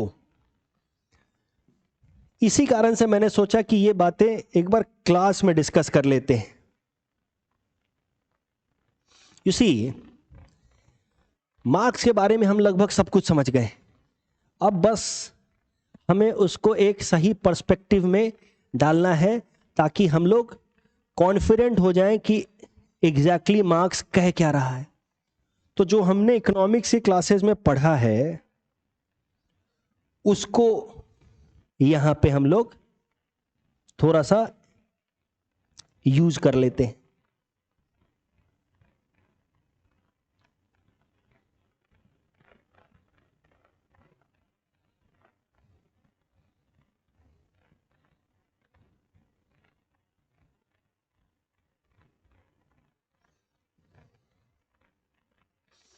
तो हमने यंग मार्क्स के बारे में तो सब समझ लिया, ठीक है। उसका 3 ही कॉन्सेप्ट है यंग मार्क्स का, ह्यूमन एसेंस, और वहां से एलियनेशन का कॉन्सेप्ट एंड फ्रीडम का कॉन्सेप्ट। उसका फ्रीडम इज नॉट राइट जैसे ही आप समझते हैं, आप समझ जाते हैं कि how socialist thinkers are different from liberal thinkers.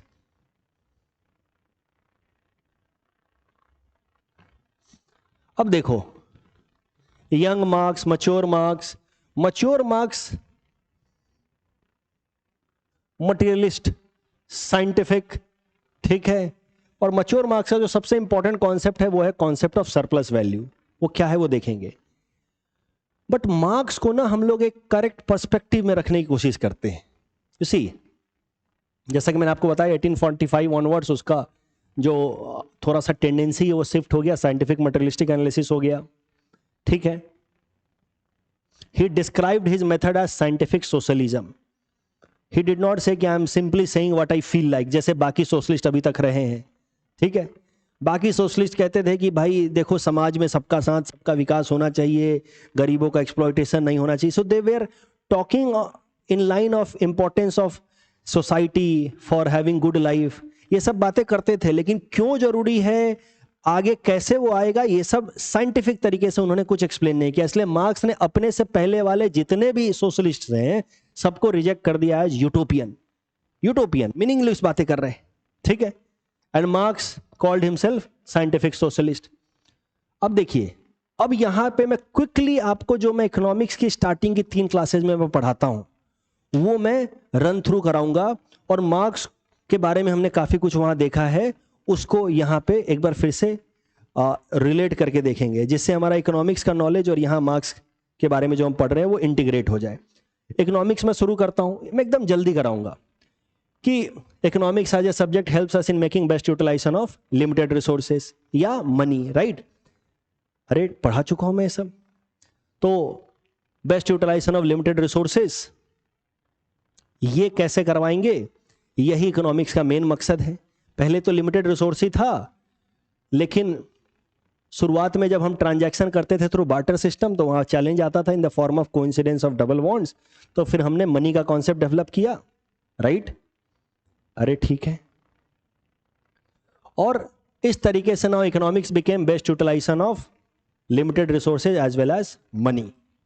अरे I hope I have you are able to recall. No, जिनको आप लोगों को इकोनॉमिक्स मैंने नहीं पढ़ाया है, कोई बात नहीं, I will give some added revision videos, ठीक है। तो सरल बात यह है कि इकोनॉमिक्स का मतलब होता है how to make best utilisation of your money and limited resource. पैसे का बर्बादी ना हो, या जो आपके लिमिटेड रिसोर्सेज उनकी बर्बादी ना हो, यह है इकोनॉमिक्स का मकसद। एडम स्मिथ मोरल फिलॉसफी पढ़ाने वाला आदमी था, यूनिवर्सिटी ऑफ ग्लासगो में पढ़ाता था फिलॉसफी। तो फिलॉसफी के अंदर भी फिर ये बात आई कि wastage is not a philosophical या moral approach, how to minimise wastage. और उस डायरेक्शन में सोचते सोचते एडम स्मिथ ने एक नया सब्जेक्ट डेवलप कर दिया, economics, and that is why he is known as father of economics, otherwise he was a moral thinker. ठीक है, तो उसने in order to explain how to minimize wastage of resources या how to maximize best utilization of resources, उसने अपना model दे डाला। ठीक है, उस मॉडल के लिए उसने एक बुक लिखी थी, nature and causes of wealth of nation 1776 में। फाइन, उसमें डिमांड कर्व की बात हुई है। एग्जैक्टली कर्व स्मिथ ने नहीं बनाया था, उसने ये सारे आइडियाज लिखे थे, इस आइडियाज के अराउंड कर्व बाद में बने हैं, बट यू कैन से कि एडम स्मिथ, ये है डिमांड कर्व। जब चीज़ों के दाम कम होते हैं तो डिमांड ज़्यादा करते हैं, जब दाम ज़्यादा होंगे तो डिमांड कम करेंगे, याद है? ठीक है, और supply curve, supplier wants to sell more and more at higher prices, तो सप्लायर चाहता है क्वांटिटी भी बढ़ाए, प्राइस भी बढ़ाए। और फिर एडम स्मिथ ने कहा कि there will be equilibrium point, equilibrium point will help in making best utilisation of resources overall. ठीक है, I spend 3 classes on this in economics. What I will do, I will upload a revision video also, जहां पे मैंने तीनों बातें बताई हैं वो मैं पोर्टल पे अपलोड करवा दूंगा आप लोगों के लिए। ठीक है, एक बार आप देख सकते हैं, जिसमें मैंने सारी बातें को कंसाइज तरीके से पढ़ा दिया है। So for those who have not studied economics with me, उनके लिए ये 3 दिन का लेक्चर मैं अपलोड करा दूंगा। वहां पे मैंने एडम स्मिथ के बारे में बताया है, कार्ल मार्क्स के बारे में बताया है, जेएम केनीज के बारे में बताया, जब मैं इकोनॉमिक्स पढ़ाता हूं तो इससे क्या है ना कि आपको पॉलिटिकल फिलॉसफी में एक सिंक मिल जाएगा। ठीक है, तो एडम स्मिथ ने क्या बोला, डिमांड कर्व होता है, सप्लाई कर्व होता है, इक्विलिब्रियम पॉइंट होता है। इक्विलिब्रियम पॉइंट पे अगर ट्रांजैक्शन किया जाए तो it will help in best utilisation of resources overall, which is the purpose of economics. And how will you arrive at equilibrium point? Equilibrium point पे we can arrive only through hit and trial, and hit and trial is possible only in market. For those who have studied with me, I hope आपके लिए तो smooth चल रहा है market, क्योंकि market is a place where there are n number of sellers and n number of buyers, and this is how Adam Smith gave his model. जब economics में पढ़ा रहा था तो इसको मैंने कहा था market model, but it is also known by the name capitalistic liberal model, laissez fair model. ठीक है, मार्केट मॉडल के हिसाब से factory should be owned by private entities and the motive behind production should be profit, and government should engage only in safety security. Government should not unduly interfere into economic activities. तो Adam Smith जो है, मैं already बार बार political philosophy पढ़ाते वक्त बता चुका हूं, John Locke की बातों को आगे लेकर के जा रहा है। जॉन लॉक को पहले ही कहा जा चुका है agent of the emerging capitalist class. ये जो इमर्जिंग कैपिटलिस्ट क्लास है उनके फेवर में right to life, liberty, property, जब तक प्रॉपर्टी का अधिकार नहीं होगा तब तक वो बेचारा बिजनेस करेगा, पैसा कमाएगा, राजा लोग ले लेंगे। तो philosophically John Locke argument lay down कर रहा है in line of interest of the capitalist class या इमर्जिंग बॉर्जुआ क्लास। बॉर्जुआ मतलब लिटरली क्या होता है, मिडिल क्लास। तो middle class were emerging when feudalistic society was getting over and capitalistic society was coming up. और अब Adam Smith उसको और फिलोसॉफिकली जस्टिफाई कर रहा है कि जो बॉर्जुआ क्लास बिजनेस कर रहे हैं उसमें सरकार का कोई इंटरफेरेंस नहीं होना चाहिए।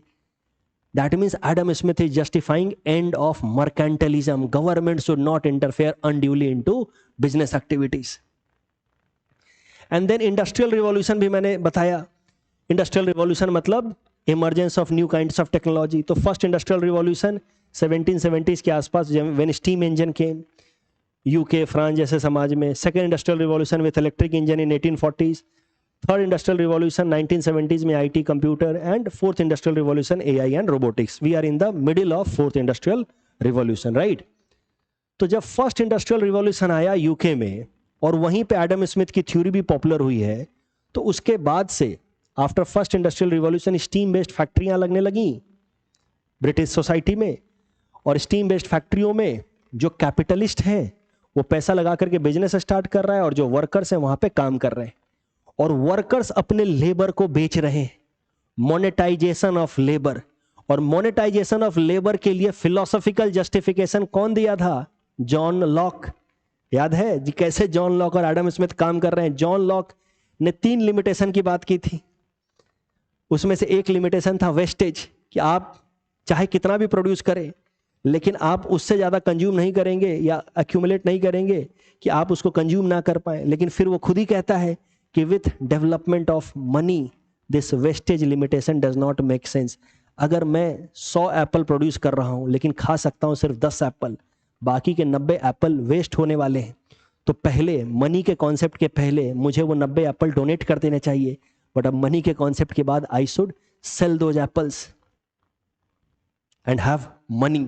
पैसा वेस्ट नहीं हो सकता। याद है जॉन लॉक मैंने बताया था। तो जॉन लॉक का जो तीसरा लिमिटेशन है that became meaningless after monetisation of limited resources. अब जॉन लॉक ने असल में क्या किया है? अगर मैंने 100 एप्पल्स प्रोड्यूस किए तो मेरा मेहनत 100 एप्पल्स में कन्वर्ट हुआ है। Now my labour could be converted into money. So John Locke justified monetisation of labour and he provided solid ground for this kind of system कि now workers will work in factories but their work will not be called their work because their work has been bought by whom? Capitalist। तो पैसा पे कर दिया तो ये काम किसका हुआ? इसका हुआ। Are you getting? Because he has paid for it। So John Locke, Adam Smith, इन सब ने मिल करके मॉडर्न कैपिटलिस्ट सिस्टम की बेसिस रखी है। क्या बात समझ रहे हैं? जॉन लॉक का जो कॉन्सेप्ट है मोनेटाइजेशन ऑफ लेबर, जिसको बाद में सीबी मैकफर्सन क्रिटिसाइज करेंगे एज पॉजिटिव इंडिविजुअलिज्म। तुम्हारे बॉडी से निकला हुआ हर लेबर तुम्हारा अकेला है, उस पर पूरा हक सिर्फ तुम्हारा है। ये सच नहीं है, क्योंकि तुम्हारी कैपेबिलिटी को डेवलप करने में भी आसपास के समाज ने कंट्रीब्यूट किया है। तो C B Macpherson, another communist thinker, will criticise. We will see that, but I hope आपको वो बात याद आ रही है। ठीक है, तो फैक्ट्रियां लगने लगी, फैक्ट्रियों के अंदर कैपिटलिस्ट फैक्ट्री लगाएंगे, वर्कर्स काम करेंगे, कैपिटलिस्ट उसके बदले में वेजेस देंगे। और वेजेस कैसे तय होगा? डिमांड एंड सप्लाई से। ठीक है, वर्कर्स की डिमांड होगी, कैपिटलिस्ट जो है नेगोशिएट करेंगे। तो जैसे हर चीज का मार्केट होता है, लेबर का भी मार्केट होगा, डिमांड सप्लाई से तय होगा कि वेजेस क्या होगा। अब हुआ क्या कि सब कुछ तो ठीक ही चल रहा था, लेकिन after second industrial revolution, second industrial revolution, अब आ गए electric based engines. Electric based engines का क्या मतलब है कि नाउ वर्कर्स की रिक्वायरमेंट कम होगी। जब जब मशीनें सोफिस्टिकेटेड आती हैं, जब भी इंडस्ट्रियल रिवॉल्यूशन होता है, तो इसका मतलब वर्कर्स की रिक्वायरमेंट अब कम होगी। ठीक है, तो now after industrial revolution with emergence of sophisticated engines, workers की उतनी जरूरत थी नहीं। ठीक है, और इस कारण से वर्कर्स को नौकरियों से निकाला जा रहा था। So after every industrial revolution what happens? Unemployment rises because of emergence of new kinds of sophisticated machine. यही तो डर है अभी फोर्थ इंडस्ट्रियल रिवॉल्यूशन के बाद भी। तो प्रॉब्लम क्या हुआ कि इंडस्ट्रियल रिवॉल्यूशन के बाद, सेकेंड इंडस्ट्रियल रिवॉल्यूशन के बाद अनएम्प्लॉयमेंट बढ़ रहा था। जो वर्कर्स थे जॉब में, उनकी भी वेजेस कम हो रही थी, उनका एक्सप्लॉयटेशन बढ़ रहा था। और यही कारण है कि वो जब दौर था उस टाइम में यंग मार्क्स ताजा ताजा अभी थिंकर बने थे, और वो देख रहे हैं कि यार वर्कर्स का बड़ा एक्सप्लॉयटेशन हो रहा है। Every thinker is child of his time. अगर मार्क्स 100 साल पहले होते तो मार्क्स शायद से ये थ्योरी ना दे करके कुछ और दे बैठते।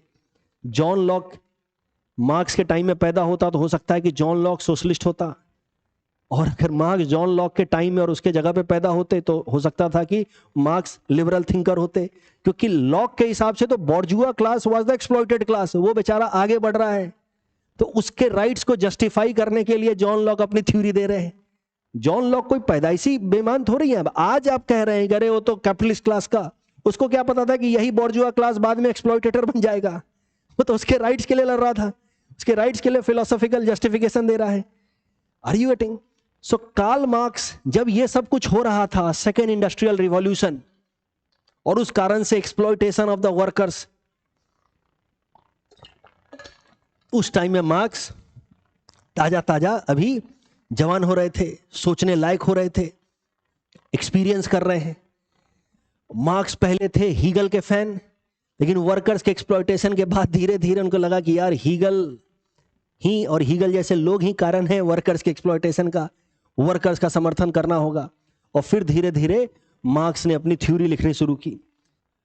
मार्क्स को मिल गए उनके सबसे करीबी दोस्त फ्रेडरिच एंजल्स, दोनों ने मिलकर के खूब लिखा। मार्क्स का आप मैग्नम ओपस, सबसे महत्वपूर्ण किताब 10 कैपिटल मान सकते हैं 1867 में, जहां पे मार्क्स ने भर भर के मार्केट मॉडल को क्रिटिसाइज किया है और वहां पे स्ट्रक्चर्ड तरीके से अपना सोशलिस्ट मॉडल दिया है जिसको कहा गया है साइंटिफिक सोशलिज्म। ठीक है, so all this happened because of this. I have already made ये वाला फ्लो चार्ट, आई होप आपको याद होगा।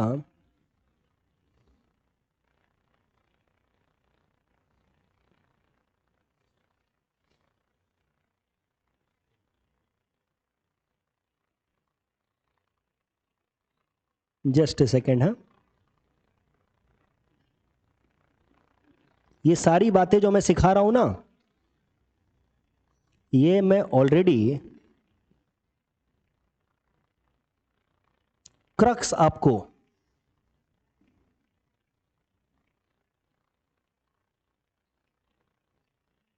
लॉक के दौरान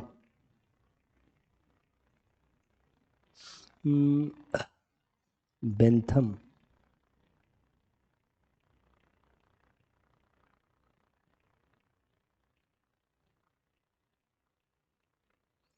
ये बातें मैं ऑलरेडी आपको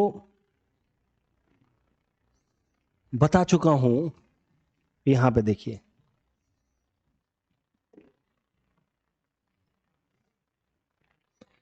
जॉन लॉक जिस वक्त हैं उस टाइम में बॉर्जुआ क्लास अभी इमर्ज हो रहा है। ये बेचारे तो उनके फेवर में लिख रहे हैं कि ये मेहनत से पैसे कमा रहे हैं, उनका राइट टू प्रॉपर्टी तो प्रोटेक्ट हो। तो राइट टू प्रॉपर्टी को उस इंसान ने सबसे महत्वपूर्ण राइट बना दिया, बोले लाइफ से भी ज्यादा इंपॉर्टेंट है राइट। एडम स्मिथ के टाइम तक अब कैपिटलिस्ट क्लास जो है धीरे धीरे इमर्ज हो चुका था। अब एडम स्मिथ को कैपिटलिज्म को और फर्दर जस्टिफाई करना था logically, demand curve, supply curve, equilibrium point. Adam Smith ने कैपिटलिस्टिक मॉडल को या मार्केट मॉडल को लॉजिकल जस्टिफिकेशन दिया, ग्राउंड दिया, और उसको फर्दर जस्टिफाई कर दिया बेंथम ने, यूटिलिटेरियनिज्म। एडम स्मिथ का मॉडल जो है फोकस करता है प्रॉफिट पे right, and profit is justified further philosophically through utilitarianism. कोई भी एक्शन में यूटिलिटी होगी तो वो एक्शन जस्टिफाइड है। तो बिजनेस में जो आप इन्वेस्टमेंट कर रहे हैं वो आपका एक्शन है, जो रिटर्न मिल रहा है वो आउटपुट है। The return should be more than investment, that difference is profit, that is utility. So Bentham was not inclined in the favor of capitalism, but Bentham indirectly contributed heavily to capitalism. He justified profit because utility can be equated with profit, right? इन दोनों का contribution है कि classical capitalism peak कर गया। और एक चीज और हुआ, सेकेंड इंडस्ट्रियल रिवॉल्यूशन। तो capitalism as a philosophy is peaking and second industrial revolution also happened, which provided enough bargaining power to the capitalist class, leading to the exploitation of workers. जब फैक्ट्रियां हैं लेकिन उसमें वर्कर्स की जरूरत नहीं है क्योंकि मशीनें रोबस्ट हैं। मैंने क्लास में ही बताया है, Mahatma Gandhi always said that heavy machines are satanic, because heavy machines के कारण अनएम्प्लॉयमेंट बढ़ेगा। So that is why he always supported cottage industry, चरखा खुद चलाते थे। ये आइडिया भी आपको सेकेंड इंडस्ट्रियल रिवॉल्यूशन के बाद लिंक करके आप देख सकते हैं। सेकेंड इंडस्ट्रियल रिवॉल्यूशन के बाद ये लोग हैं फिलोसॉफिकल बेस प्रोवाइड करने वाले। Second industrial revolution provided material base and that led to exploitation of workers. And then came J S Mill, जो लिबरलिज्म को थोड़ा रिफॉर्म करने की कोशिश करेंगे। ये है क्लासिकल लिबरल के थिंकर्स। जेएस मिल थोड़ा सा पॉजिटिव लिबरलिज्म की तरफ जाएंगे कि नहीं नहीं यार ऐसा भी नहीं होना चाहिए। And marks will now outrightly start rejecting liberalism. and कहां पे उन्होंने outrightly reject किया है क्लासिकल लिबरलिज्म को? अपने बुक 10 कैपिटल में। 10 कैपिटल जर्मन वर्ड है, उसका हिंदी सरल मतलब हुआ द कैपिटल। कैपिटलिस्ट लोगों का असली चेहरा एक्सपोज करना, that was the goal of marks. और उन्होंने अपने इस किताब 10 कैपिटल में फिर कैपिटलिज्म को क्रिटिसाइज किया है और अपना सोशलिस्ट मॉडल दिया है। और यहीं पे मार्क्स ने दिया है theory of surplus value. Marx का एक कोर आइडिया है, that is profit is sin. Profit is crux या base in liberal market model, and Marx सेड्स कि profit is sin. Why? Because profit can be earned only by making workers more and paying them less. Surplus, unless you make workers work more and pay them less, unless there is surplus, how can there be profit? But to make anyone work more and pay them less is nothing but sin. Are you getting? और फिर marks ने चूंकि यह साबित कर दिया कि profit is sin, that is why profit should be zero. And profit zero का मतलब क्या है? Each should work as per their ability and each should be paid as per their deeds, and this is his socialist model. So are you seeing scientific thinking in Marx? इसीलिए वो अपने आप कह रहा है कि साइंटिफिक सोशलिस्ट हूं मैं। ये पहले वाले सोशलिस्ट क्यों सोशलिज्म करना है, क्या खराबी है कैपिटलिस्ट मॉडल में, वो नहीं बता रहे। मार्क्स कह रहा है, मैं बता रहा हूं इसमें सिन है। किसी को काम ज्यादा कराना, पेमेंट कम करना, यही बेईमानी है। Are you getting? तो 10 कैपिटल में अपने आप को कहता है कि I am scientific socialist. And then we have two models now. Marx का सोशलिस्ट मॉडल, मार्क्स कहता है एकदम मार्केट मॉडल के अपोजिट। मार्केट मॉडल में कहा जाता है कि factory should be owned by private entities, Marx कहते हैं no, factory should be owned by the government. Profit motive से प्रोडक्शन होना चाहिए, मार्क्स कहता है नो, प्रोडक्शन होना चाहिए नीड बेस्ड। समाज में लोगों की जो जरूरत है उस हिसाब से प्रोडक्शन होना चाहिए, रोटी कपड़ा मकान ये सब प्रोड्यूस होना चाहिए। क्योंकि जब समाज बेहतर होगा तभी लोगों का लाइफ मीनिंगफुल होगा। याद करो उनका कॉन्सेप्ट ऑफ ह्यूमन एसेंस। तो why Marx is socialist? Need based production, each according to ability to each according to deeds. अरे अभी तक ठीक है?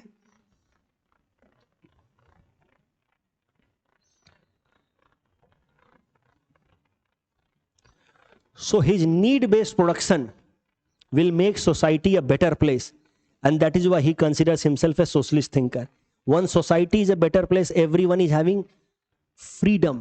जब समाज में बेसिक जरूरतें पूरी होंगी, रोटी कपड़ा मकान सबको मिलेगा, तब कोई अनड्यूली एलियनेट नहीं होगा, फैक्ट्रियों में 14-14 घंटे काम नहीं करेगा। फिर लोग अपनी क्रिएटिविटी को एक्सप्लोर करेंगे, फिर लोग मीनिंगफुल ह्यूमन रिलेशंस बनाएंगे, and then humans will become human. They will explore their freedom and alienation will be over. So this is Marx socialism. Marks ने यह भी कहा कि सोशलिस्ट मॉडल हमें लाने की कोशिश नहीं करनी है, वो अपने आप आएगा। कैसे आएगा? Through a revolution. हमने रिवॉल्यूशन की बात की थी। And revolution will happen on its own, spontaneous. Marks का रिवॉल्यूशन अगर आपको समझना है, देखिए रिवॉल्यूशन इज लाइक फायर। जैसे फायर कोई भी चीज जगह को तुरंत बदल के रख देता है, वैसे ही रिवॉल्यूशन किसी भी सिस्टम को तुरंत बदल के रख देता है। रिवॉल्यूशन मतलब फास्ट चेंज। फायर के लिए भी ट्रायंगल चाहिए, फ्यूल ऑक्सीजन एंड स्पार्क। वैसे ही रिवॉल्यूशन के लिए चाहिए exploitation, frustration and first act of violence. और मार्क्स कहते हैं कि बस वेट कीजिए, एक्सप्लॉइटेशन तो है ही मार्केट मॉडल में वर्कर्स का, फ्रस्ट्रेशन तो है ही मार्केट मॉडल में वर्कर्स का। बस पहला कहीं वायलेंस का पहला एक्ट होना चाहिए जहां पे वर्कर्स एकाएक से गुस्से में फूट पड़े और वर्कर्स ने कैपिटलिस्ट लोगों को पीट दिया।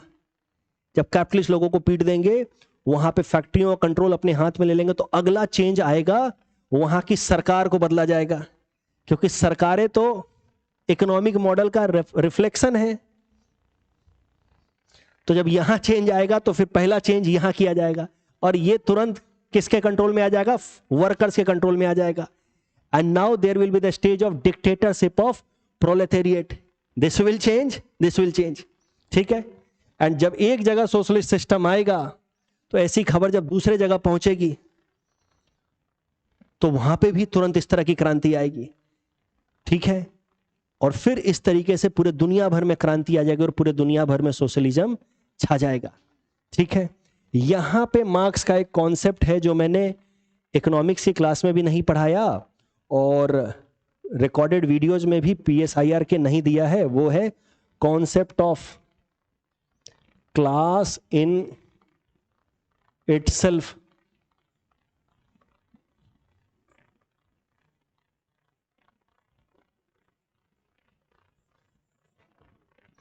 And class for itself. देखिए, दुनिया में हमेशा ही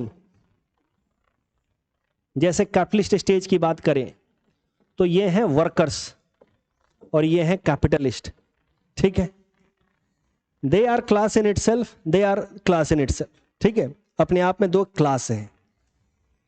लेकिन जब तक इनको अपनी क्लास कॉन्शियसनेस नहीं आएगी, कॉन्शियसनेस की भाई देखो हम सब हो रहे हैं एक्सप्लॉइट और हम सबको एक्सप्लॉइट करने वाला ये है, जब तक क्लास कॉन्शियसनेस नहीं आएगी तब तक रिवॉल्यूशन नहीं आएगा। और जब क्लास कॉन्शियसनेस आने लगेगी, यानी कि workers will be able to relate with each other, they are able to connect with each other, right? Then the same class will be known as class for itself. So earlier they are class in itself, but they are not aware of their exploitation. But once they develop consciousness about their exploitation, they become aware about their exploitation, the class consciousness will make them class for itself, and now they are ready for revolution, and then revolution will come at one particular place. वहां पे dictatorship और proletariat establish होगा और धीरे धीरे ये बाकी पूरे दुनिया भर में फैल जाएगा। Are you getting?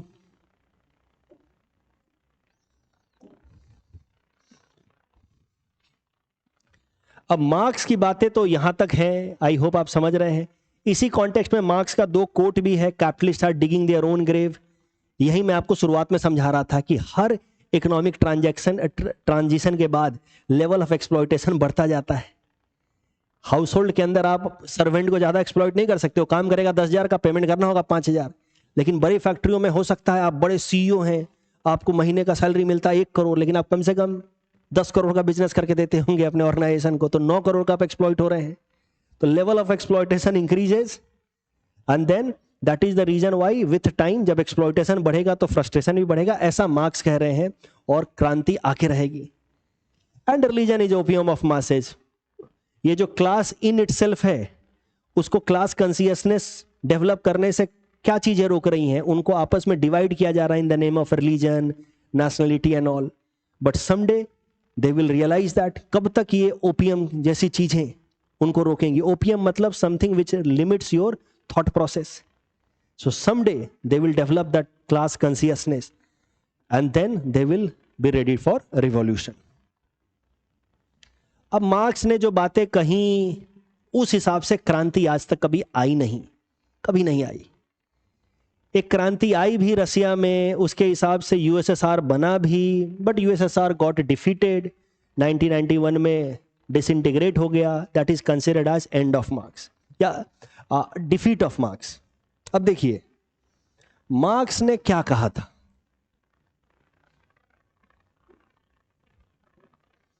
मार्क्स ने कहा था कि प्रीमिटिव कम्युनिज्म के बाद स्लेवरी आएगा, स्लेवरी आया, स्लेवरी के बाद फ्यूडलिस्टिक सिस्टम आया, उसके बाद कैपिटलिस्टिक सिस्टम आया, उसके बाद सोशलिज्म आएगा for the time being. That will be the stage of dictatorship of proletariat. But ये भी फाइनल स्टेज नहीं होगा, क्योंकि यहां पे अभी भी क्लास डिवीजन है, पावर डायनेमिक्स है, तो कन्फ्लिक्ट चल रहा है। ये बात अलग है कि इस बार पावर में आ गए हैं workers. Are you getting? But धीरे धीरे धीरे धीरे जब कैपिटलिज्म के रिवाइवल का खतरा खत्म हो जाएगा, then society will move to the level of communism and primitive communism will be self realised. ठीक है, and this will be the stage of each according to ability, to each according to needs. सबको अपनी जरूरत के हिसाब से उसको help किया जाएगा। ठीक है, socialism is each according to ability, to each according to deeds. Are you waiting? ये भी हमने इकोनॉमिक्स की क्लास में डिस्कस किया है। फाइन। तो समाज जो है धीरे से ट्रांजिशन कर जाएगा, यहां से यहां तो होगा रिवॉल्यूशन और यहां से यहां होगा स्लो चेंज, इवोल्यूशन। क्या बात समझ रहे हैं आप? मार्क्स ने एक वर्ड इस्तेमाल किया था कि this will B and of history. Why and of history? Because class less society बन चुका है. जब सब लोग ही एक जैसे हैं, जब कोई एक्सप्लॉइटर नहीं, कोई एक्सप्लॉइटेड नहीं, तो क्लास डिवीजन है नहीं. जब क्लास डिवीजन नहीं है तो नो क्लास कन्फ्लिक्ट, और जब कोई क्लास कन्फ्लिक्ट नहीं है तो no evolution. This will be the final stage. ठीक है. जब रसिया के अंदर रिवॉल्यूशन आया, उसके बाद यूएसएसआर बना, तो लोगों को लगा कि देखिए धीरे धीरे हम लोग उस डायरेक्शन में पहुंच रहे हैं. पहले पूरे दुनिया भर में सोशलिज्म आएगा और फिर धीरे धीरे कम्युनिज्म आएगा. बट ऐसा हुआ नहीं. यूएसएसआर फिर से टूट गया. तो फ्रांसिस फुकुयामा नाम के एक थिंकर हैं, आगे मैं आपको सिखाऊंगा. वो लिबरलिज्म के हार्ड कोर सपोर्टर हैं. उन्होंने एक किताब लिखी फिर से 1992 में, end of history and the last man. And that book was written in sarcasm, Marx का मजाक उड़ाते हुए. ठीक है. 1992 में. मैं इसके बारे में आगे बताऊंगा. फ्रांसिस फुकुयामा नाम के एक थिंकर हैं, उन्होंने फिर से एक बुक लिखी, and of history and the last man. और ये मार्क्स का मजाक उड़ा रहे हैं सॉर्ट ऑफ, कि देखो तुमने कहा था कि वैसे होगी हिस्ट्री एंड, और देखो तुम्हारा जो थोड़ा बहुत बना था सोशलिस्टिक मॉडल, वो भी डिफीट हो गया. तो मार्क्स ने जो क्रांति बोली वो कभी आई नहीं. बट क्या इससे मान लिया जाए कि वो क्रांति कभी आएगी नहीं? या यूएसएसआर का जो डिफीट है, डिसइंटीग्रेशन है, क्या वो मान लिया जाए कि मार्क्स का डिफीट है? तो मार्क्स के समर्थक बोलेंगे नो. क्योंकि यूएसएसआर एक एग्रेरियन सोसाइटी था. यूएसएसआर नहीं, पहले हम रसिया की बात करें जहां क्रांति आई है. एक एग्रेरियन सोसाइटी था. वहां पे रिवॉल्यूशन किया है पीजेंट्स ने, जार के अगेंस्ट. तो एक तरीके का पॉलिटिकल रिवॉल्यूशन है. वर्ल्ड वॉर 1 के दौरान वो फ्रस्ट्रेट होकर के रिवोल्ट कर गए. तो ये मार्क्सिस्ट रिवॉल्यूशन है ही नहीं. मार्क्स ने तो कहा था कि एक इंडस्ट्रियलाइज सोसाइटी में रिवॉल्यूशन आएगा जहां वर्कर्स रिवोल्ट करेंगे against the capitalist. These people are not workers, they are themselves sort of haves. Peasants का मतलब क्या है? ठीक है, अमीर नहीं है लेकिन खुद भी छोटी मोटी जमीनें हैं. Anyone who is having ownership of land can not B revolutionary in true sense. Even if they are trying to bring revolution, they are trying to protect their own selfish interest. तो जो marks के समर्थक हैं वो कहते हैं कि रसिया के अंदर आने वाली क्रांति मार्क्सिस्ट क्रांति थी ही नहीं. क्योंकि मार्क्स ने जिस क्रांति की बात की है वो कौन लाएंगे? वर्कर्स. किसके अगेंस्ट लाएंगे? कैपिटलिस्ट. और कैपिटलिस्ट को हटाना ज्यादा जरूरी है, सरकार को नहीं. सरकार तो बस एक रिफ्लेक्शन है, सुपर स्ट्रक्चर है. And once economic system is changed, then political system will automatically change. And that is why रसिया का बनना, यूएसएसआर का बनना और उसका टूट जाना should not be considered as defeat of Marx. तो अब लिबरल थिंकर्स और फ्रांसिस फुकुयामा जैसे लोग पागल हो जाएंगे, ये क्या बात हुई? हमें तो डिसाइड कर दिया था कि मार्क्स हैज बीन डिफीटेड, अब तुम कह रहे हो कि मार्क्स हारा नहीं अभी तक, तो कब होगी क्रांति? अभी तक नहीं हुई. तो मार्क्स के समर्थक बोलेंगे कि अभी तक नहीं हुई इसका मतलब ये नहीं है कि फ्यूचर में नहीं होगी. तुम 4th इंडस्ट्रियल रिवॉल्यूशन अभी ला रहे हो, 5th लाओगे, 6th लाओगे, एक्सप्लॉइटेशन का लेवल बढ़ाते जाओगे. You are digging your own grave and someday revolution will happen. अपना टाइम आएगा, ऐसा कहते हैं मार्क्सिस्ट कि revolution will definitely come. Are you getting? So I have tried to put Marx in perspective with Adam Smith. मैंने economics की class में J M Keynes के बारे में भी बताया है. ठीक है. एंड J M Keynes is considered to be a liberal thinker, but he is considered to be a positive liberal thinker. Positive liberalism क्या होता है? एडम स्मिथ को कहा जाता है classical liberal. Positive liberal classical liberals के मुकाबले थोड़े अलग हैं, क्योंकि क्लासिकल लिबरल जो है वो वेलफेयरिज्म में भरोसा नहीं रखते. हम गरीबों का क्यों हेल्प करें? Why government should engage in to redistribution of resources? अमीरों से टैक्स लेना और गरीबों के लिए वेलफेयर करना, इसमें ये भरोसा नहीं रखते। Are you getting? Fine. They want government just to focus on safety security, और इसी कारण से कहा जाता है कि they wanted to reduce government to a night watchman.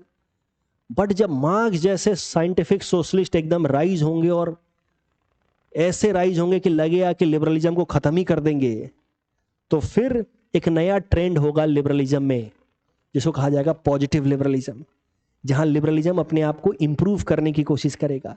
Where liberalism will justify कि rich people should pay taxes to the government and government with those tax money should do welfare for the poor, यानी कि redistribution of wealth to some extent should happen.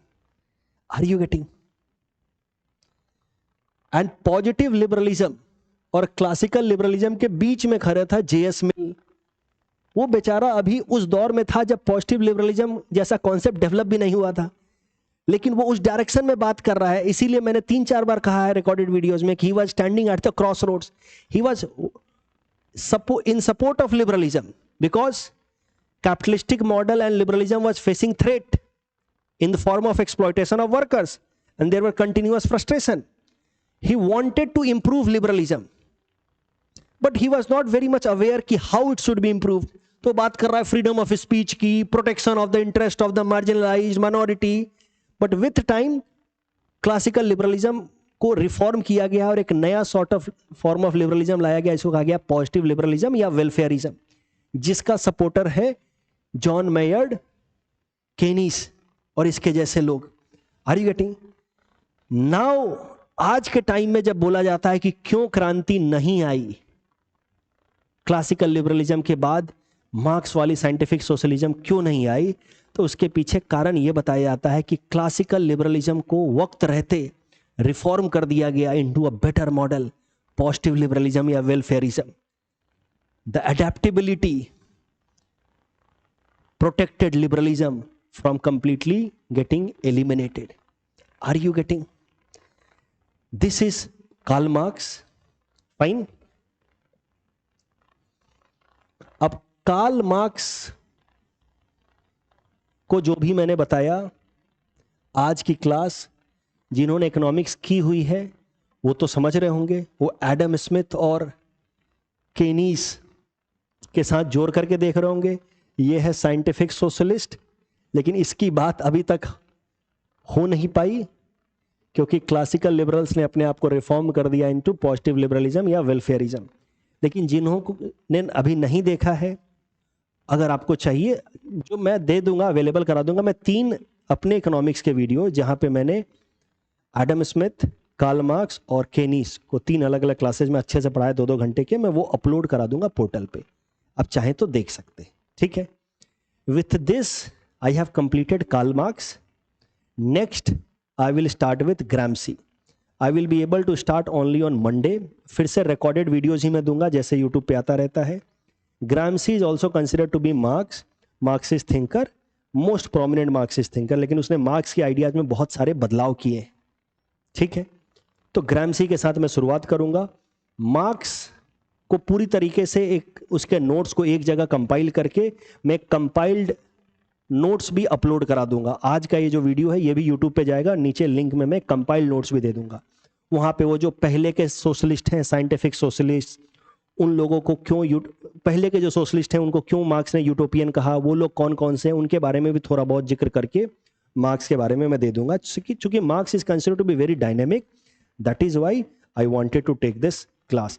I hope there is clarity about Marx. Now we will move to next thinker, Gramsci. मैं खुद भी अब 3-4 दिन फिर नहीं हूँ, I am going out of station. मैं Monday onwards I will try to remain punctual again. Gramsci, हैना अरेंट के बाद हमारा पॉलिटिकल थिंकर खत्म हो जाएगा। अभी आप सिलेबस देख करके आपको ऐसा लग रहा होगा कि सर ने पार्ट 1 का भी सिर्फ 1 चैप्टर कराया है, लेकिन ऐसा है नहीं। वो ये थिंकर्स होते ही लिबरलिज्म, कैपिटलिज्म, सोशलिज्म, बहुत सारी चीजें हो जाती हैं। Now 70-80% of part 1A is done, वो आपको रियलाइज होगा वेरी सून। जैसे अभी 25-26 क्लासेज हुई है ना, by 50-60 classes we will be done with paper 1A and 1B। So have trust in the process